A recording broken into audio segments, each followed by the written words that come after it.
Sometimes studying isn't about learning something new, it's about making sure you don't forget what you have already learned. Today's study session was all about revision, consistency, and taking one step closer to my goal. Hi everyone, welcome back to my channel. I hope everybody is doing absolutely fine. So अभी time हो रहा है, let me show you 8:39 के around and अभी मैं पढ़ने बैठ गई हूँ. सबसे पहले I will make my to do list and after that I will see कि मुझे पहले क्या करना है. ओके सो सबसे पहले हम टू डू लिस्ट बनाते हैं. So today was another productive day in my SSC preparation. My main focus was English grammar and maths because these are the two subjects I'm concentrating on right now. Instead of rushing through the syllabus, मैं try कर रही हूँ कि मैं हर एक concept को understand करूँ properly and मैं इसको regularly revise करूँ. So let's begin today's study session. Guys, ये रही मेरी आज की to do list. ये वाली मुझे पहले इंग्लिश ग्रामर का रिवीजन करना है, जो कि मैंने कल नहीं किया था. कल मैंने सिर्फ मैथ्स का रिवीजन किया था. सो आज मैं इंग्लिश ग्रामर का रिवीजन करूँगी सबसे पहले एंड उसके बाद ही मैं फर्दर क्लासेस कर लूँगी. ठीक है, सो पहले हम इंग्लिश ग्रामर का रिवीजन करते हैं.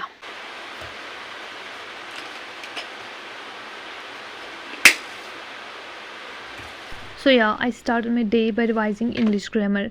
If you have watched my previous vlog, you already know that yesterday I spent most of my time on revising maths. So today I decided to give the same attention to English grammar because जब तक पीछे वाला revise अच्छी तरह से ना हो तब तक आगे पढ़ के कोई फ़ायदा नहीं है. I revised the lectures that I had already completed. I couldn't finish revising everything today, but that's completely okay.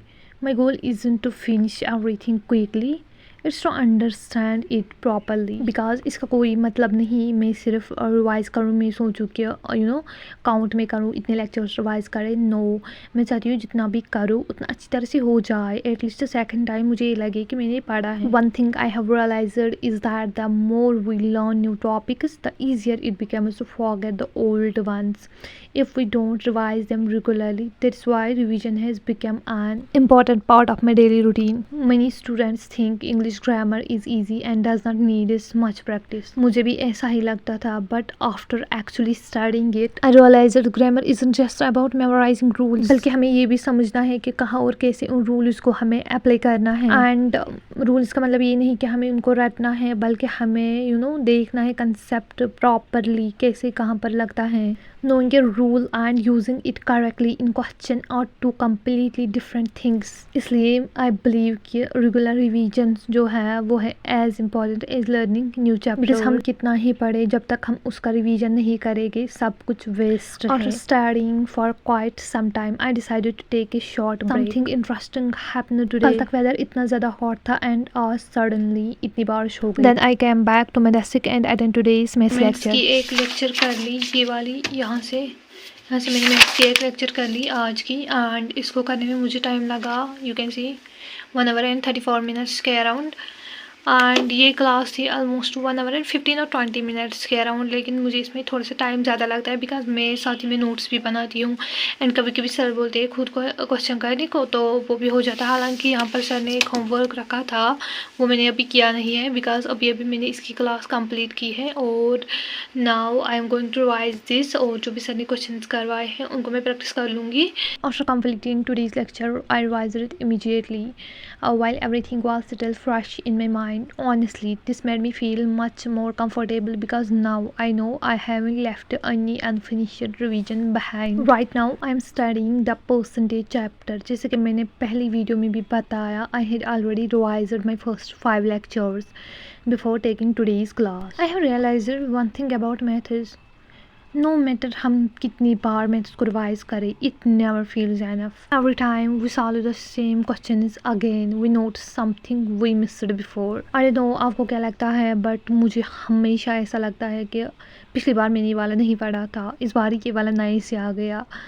Like seriously, sometimes we find a faster method, sometimes we understand a shortcut, and sometimes we realize a mistake that we didn't notice earlier. That's why I believe maths isn't a subject that you study once. It's a subject that becomes stronger every time you revise it. So maths के बाद मैंने English grammar की आज की class की, मैंने वो record नहीं किया था Anyways, as usual, I didn't want to leave today's lecture without revising it. So after completing the class, I revised everything I had learned today.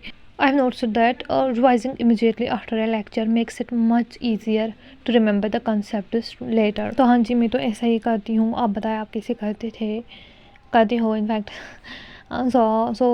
Today's study session reminded me that consistency is much more important than studying for extremely long hours. Some days you will complete many tasks and some days you will complete only a few. Like मेरा ही देखो, 2 दिन से reasoning start करने का सोच रही हूँ लेकिन होता नहीं है. Both kinds of days are part of the journey. I believe as long as we keep showing up and putting in honest effort, we are moving forward. Guys, अगर आप मेरी वीडियो देख रहे हो तो अभी कमेंट सेक्शन में बताएं आप कहाँ पहुँचे, कैसे पढ़ रहे हो, आपकी स्ट्रेटजीज़ क्या है, एटलीस्ट मुझे भी पता चले, because I am totally new in this field. Like ये तो नहीं कह सकते बट फिर भी मैंने इस सब के बारे में कभी सोचा नहीं था एंड कुछ पता भी नहीं था. लेकिन जब हम किसी पढ़ते हैं किसी एग्ज़ाम के रिलेटेड, फिर हमें खुद पता चलता है सारा कुछ वैसे. लेकिन you guys should tell me अगर मैं कहीं पर गलती कर रही हूँ कुछ और मुझे करना चाहिए. You should tell me, because जो कि लाइक 1-2 साल से या 2-3 साल से इसके लिए प्रिपेयर करता होगा उसको ऑफकोर्स ज़्यादा पता होगा. सो यार, that was my study day. I am trying to improve little by little every single day and I'm happy that I stayed consistent today. Thank you so much for watching this vlog. If you are also preparing for SSC or any other competitive exam, I hope this video motivate you to keep going. So I will see you in the next study vlog. Until then, take care, keep learning and stay consistent. So goodbye guys.